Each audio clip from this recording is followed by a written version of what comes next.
What if the difference between waking up to scarcity and waking up to abundance was simply the words you spoke before your feet touched the floor? Napoleon Hill discovered something extraordinary while interviewing 500 of the wealthiest individuals in America. He found that nearly all of them performed a specific ritual within the first 5 minutes of consciousness. Not after coffee, not after checking their phone, before they even sat upright in bed. You know that feeling when you open your eyes and the weight of unpaid bills hits you instantly? That moment when you remember the job you tolerate instead of love? The relationship that drains instead of energizes? The bank account that never seems to grow no matter how hard you work? Hill spent 20 years studying why some people transform those morning moments of dread into magnetic frequencies of wealth, while others remain trapped in the same cycle year after year. The answer is not willpower. It is not positive thinking. It is a precise verbal formula that rewires the subconscious mind before rational doubt has time to interfere. This is not wishful thinking. This is scientific prayer. And by the end of this transmission, you will understand exactly why the wealthiest minds in history refused to leave their beds without performing this one non-negotiable act. Most people begin their day in a state of spiritual amnesia. They forget who they truly are within seconds of waking. The alarm screams, they grab the phone, they scroll through other people's curated realities. They check messages from people who need something from them. Within 90 seconds of consciousness, they have already surrendered their creative power to external circumstances. Napoleon Hill called this the poverty consciousness. He observed that unsuccessful people habitually began their mornings in reaction mode. Their first thoughts were not thoughts at all, but emotional responses to yesterday's problems. The subconscious mind, which Hill described as the connecting link between finite human consciousness and infinite intelligence, interprets these emotional patterns as instructions. When you wake to worry, you are literally programming your day for more conditions that justify worry. The block is not lack of opportunity. The block is the habitual mental diet consumed in those first precious moments of the day. Hill studied this phenomenon intensely after Andrew Carnegie challenged him to document the philosophy of achievement. What Carnegie revealed changed everything. He explained that the subconscious mind is most impressionable during two critical windows: the moments just before sleep and the moments immediately after waking. During these transitions, the conscious mind's critical filter is weakest. This is why most prayers fail. People pray from a state of lack. They beg, they plead, they rehearse all the reasons they need divine intervention. This emotional frequency broadcasts need, and according to the law of attraction that Hill documented extensively, you cannot attract wealth while vibrating at the frequency of poverty. You cannot magnetize love while broadcasting loneliness. The subconscious does not understand words. It only understands feeling states. When you pray from desperation, you are affirming the very condition you seek to escape. The ancient mystics understood this. The biblical instruction in Mark 11:24 states clearly, "Therefore I tell you, whatever you ask for in prayer, believe that you have received it, and it will be yours. Not believe you will receive. Believe you have received." Present tense. Completed action. This is the secret Hill decoded through his interviews with titans of industry. They did not ask for wealth. They claimed it before evidence appeared. When Andrew Carnegie first shared his morning protocol with Napoleon Hill, Hill admitted he thought the steel magnate had lost his mind. Carnegie stood before a mirror each morning and spoke to himself for exactly 5 minutes. But these were not affirmations in the way most people understand them. Carnegie was not trying to convince himself of anything. He was issuing commands to his subconscious mind as though speaking to an obedient servant. Hill documented this practice in Think and Grow Rich, though many readers miss its significance. Carnegie explained that the subconscious mind is the intermediary between the conscious thinking mind and infinite intelligence. When you give it clear, emotionalized instructions during the window of heightened receptivity, it begins working on your behalf around the clock. It attracts people, circumstances, and ideas that align with your dominant thoughts. But here is the crucial distinction Carnegie emphasized. The subconscious cannot tell the difference between a real experience and one vividly imagined with deep feeling. This is why Carnegie spoke his desires as though they were already accomplished facts. He would say, "I am in possession of wealth beyond measure. I am surrounded by loyal allies who advance my vision. I attract profitable opportunities effortlessly." Hill initially dismissed this as self-delusion until he witnessed the tangible results. Carnegie's morning practice was not hopeful thinking. It was deliberate mental programming using the only language the subconscious understands, the language of vivid sensory detail combined with emotional conviction. Thomas Edison employed a similar technique. Before rising from bed, he would mentally rehearse the day's discoveries as though they had already occurred. He would feel the satisfaction of the solved problem. He would sense the pride of the completed invention. Henry Ford spoke openly about consulting infinite intelligence during morning sessions of silence. Ford called it tuning in to the universal storehouse of knowledge. Earl Nightingale later popularized this concept when he declared that we become what we think about most of the time. But Hill took it further than his contemporaries. He identified the precise structure of effective prayer. First, you must have a definite chief aim. Vague requests produce vague results. Saying, "I want to be rich," activates nothing. But stating, "I am in possession of $50,000 by December 31st, and I can see the exact steps manifesting daily," creates a specific target for infinite intelligence to deliver. Second, you must attach burning desire to the request. Lukewarm wishes generate lukewarm results. Third, you must maintain absolute faith that the invisible machinery is already working. Hill wrote extensively about his own practice. Every morning, before his feet touched the floor, he would close his eyes and enter what he called controlled imagination. He would construct a detailed mental scene of his desired reality. If his goal was financial, he would see bank statements, feel the texture of currency, hear the sounds of prosperity. If his goal was influence, he would imagine audiences responding, feel the satisfaction of contribution, see the letters of gratitude. He would hold this vision with such intensity that his body responded physically. His heart rate would increase, his breathing would deepen. His subconscious mind would accept the imagined scene as instruction. The law of autosuggestion is the mechanism through which all thought impulses reaching the subconscious mind are transformed into their physical equivalent. Hill considered this the master key to wealth. Autosuggestion is the process of feeding your mind with controlled thoughts, rather than allowing random thoughts to dominate. The morning prayer protocol Hill taught is structured autosuggestion. It is not asking, it is programming. Here is the precise formula Hill extracted from his 2 decades of research. Upon waking, before any other mental activity, you must perform 3 specific actions. First, state your definite chief aim aloud. Use present tense language. Include exact figures if your aim involves money. Include specific qualities if your aim involves relationships. Include measurable outcomes if your aim involves health or influence.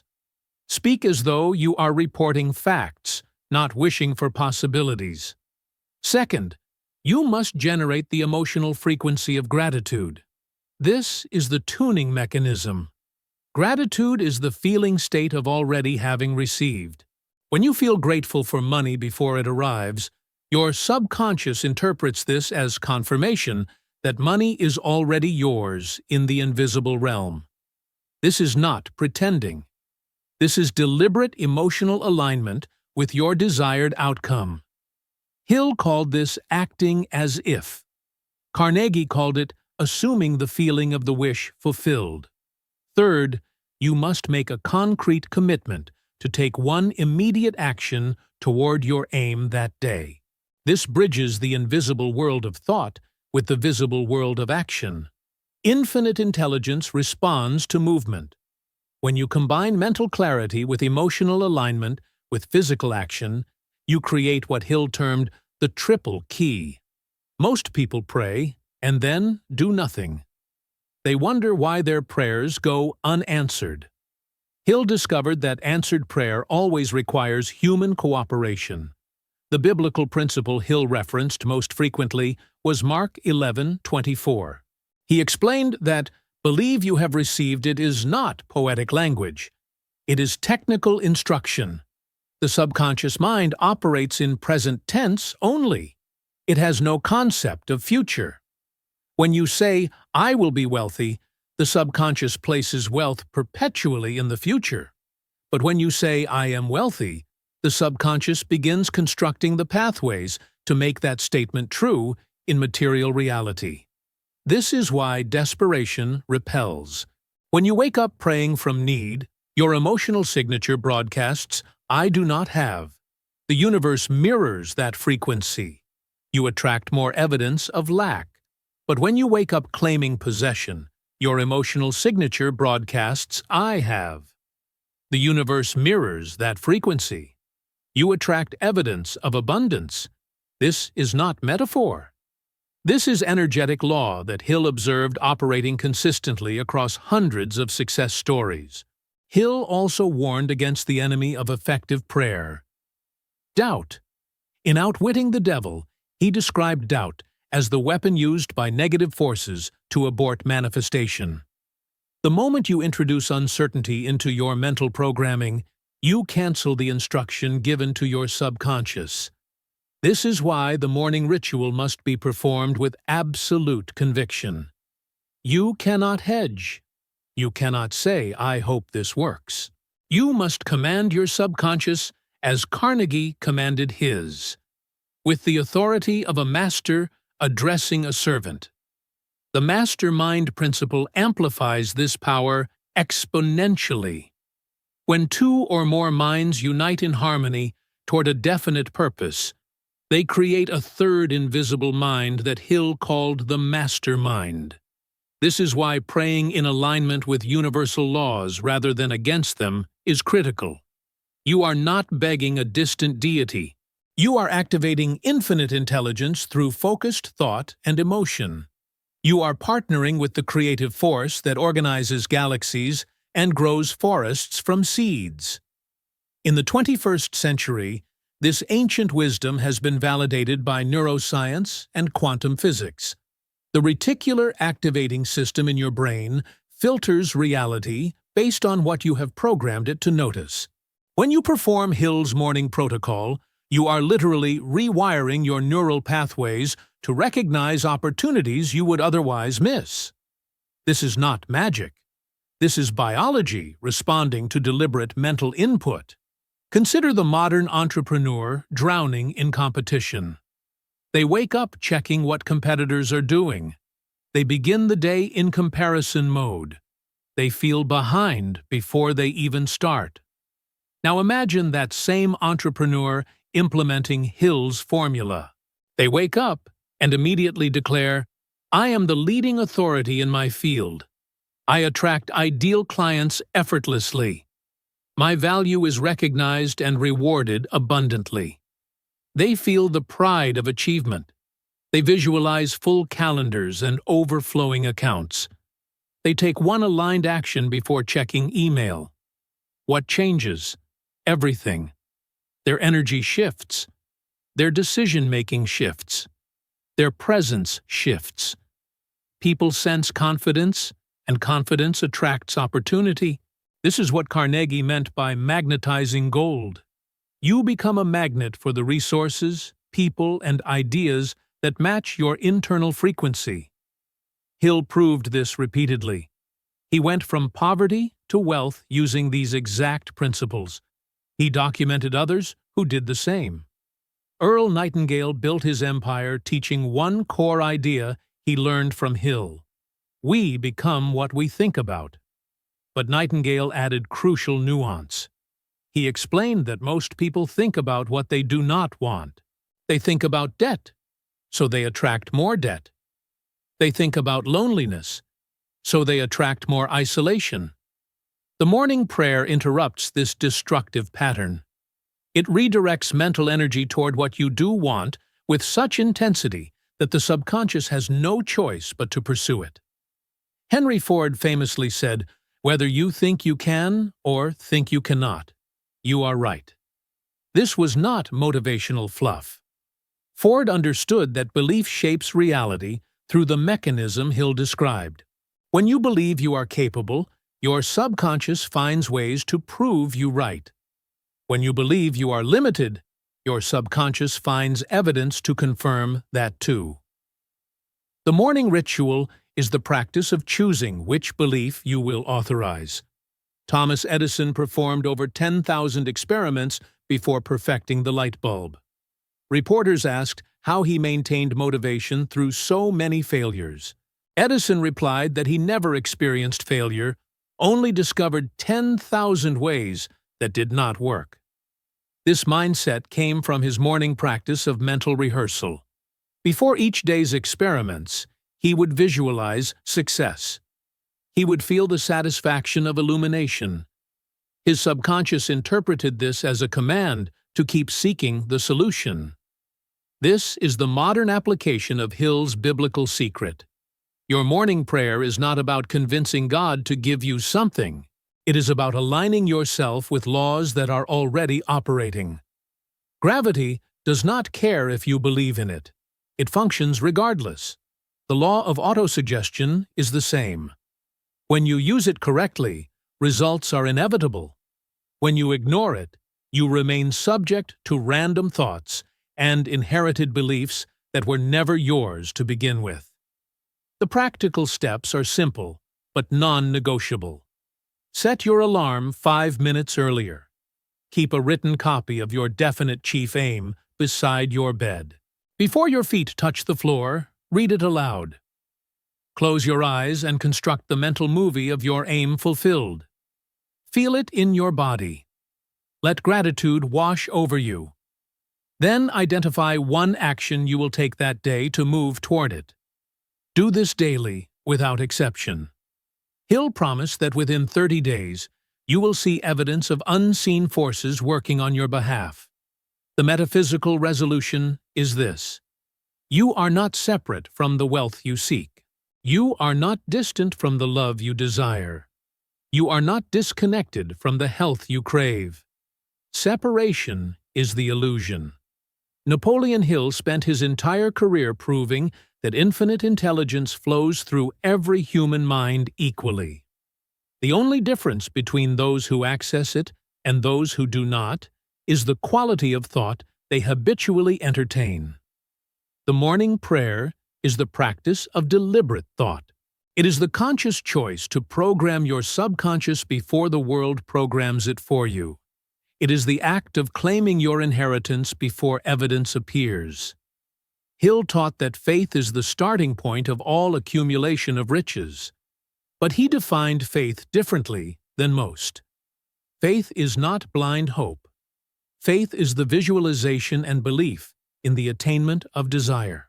It is the emotional conviction that what you seek is already yours in the realm of possibility, waiting only for your persistent mental focus to pull it into material form. When you wake tomorrow, you face a choice. You can reach for your phone and surrender your mental sovereignty to algorithms designed to capture your attention. You can rehearse yesterday's problems and guarantee they follow you into today. Or you can claim the power Hill documented. You can speak your truth before doubt speaks its lies. You can feel your abundance before lack makes its argument. You can tune your frequency to prosperity before the world tunes you to scarcity. This is not positive thinking. This is scientific use of natural law. Every great teacher from ancient mystics to modern masters has pointed to this same truth. You become what you repeatedly think about with emotional intensity. The morning prayer is the tool. Your definite chief aim is the target. Infinite intelligence is the power source. Your faith is the switch that activates everything. If you are ready to join a community of conscious creators who refuse to leave their beds without claiming their abundance, subscribe to this channel now. We are building a collective mastermind of individuals who understand that wealth is not earned through struggle alone, but magnetized through alignment with universal principles. Every video on this channel is designed to reprogram your subconscious for prosperity. This is your invitation to stop begging for crumbs and start claiming your seat at the banquet. Napoleon Hill left us with words that should be written on every mirror and whispered every morning. Whatever the mind can conceive and believe, it can achieve. This is not metaphor. This is law. This is your inheritance. This is the biblical secret that has enriched generations of those brave enough to apply it. The question is not whether it works. The question is whether you will use it. Do not leave your bed tomorrow without claiming what is already yours. Speak it. Feel it. Become it. The universe is listening. Infinite intelligence is responding. Your only job is to maintain the frequency long enough for the invisible to become visible.